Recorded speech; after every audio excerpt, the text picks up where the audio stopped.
మోక్ష అయితే పంచమిని బయటికి తీసుకుని వెళ్ళి గిఫ్ట్ ఇవ్వాలనుకుంటాడు. ఇక పంచమితో ఇలా అంటూ ఉంటాడు, నీకు ఏమి ఇష్టమో నాకు తెలుసు, అది నేను తీసుకుని వస్తాను పంచమి అంటాడు. అబ్బా ఏంటి మోక్ష బాబు అని చెప్పి అంటూ ఉంటుంది. ఇంతలో మోక్ష అయితే ఆ గిఫ్ట్ని అయితే తీసుకుని వచ్చి పంచమి చేతిలో పెడతాడు. ఏంటి మోక్ష బాబు ఇది అని చెప్పి పంచమి అడుగుతూ ఉంటుంది. దానికి మోక్ష అయితే నేను చెప్పడం ఎందుకు, నువ్వే సర్ప్రైజ్గా ఫీల్ అవ్వాలి కదా, ఓపెన్ చేసి చూడు అని చెప్పి అంటూ ఉంటాడు. ఇక ఆ మాటలకు ఆ బుట్టని అయితే పంచమి చేతిలో పెట్టేశాక పంచమి అయితే ఏంటబ్బా ఇది అని చెప్పి ఇలా ఓపెన్ చేసి చూస్తుంది. చూసేసరికి అందులో పుల్లటి మామిడికాయలు ఉంటాయి. అది చూసి పంచమి అయితే చాలా సంతోషిస్తూ ఉంటుంది.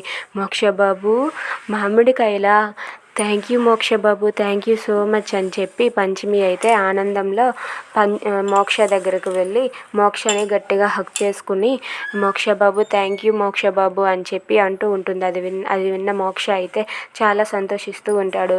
పంచమి నువ్వు ఎప్పుడూ నవ్వుతూ ఇలానే ఉండాలి పంచమి, నాకు కావాల్సింది అదే అని చెప్పి అంటూ ఉంటాడు. అది విన్న పంచమి అయితే థ్యాంక్ యూ మోక్ష బాబు, మీరు నా ఇష్టాలు తెలుసుకున్నారు, అది చాలు అని చెప్పి అనుకుంటూ ఉంటుంది. ఇక వాళ్ళిద్దరూ అయితే అలా సంతోషంగా అలా గడుపుతూ ఉంటారు.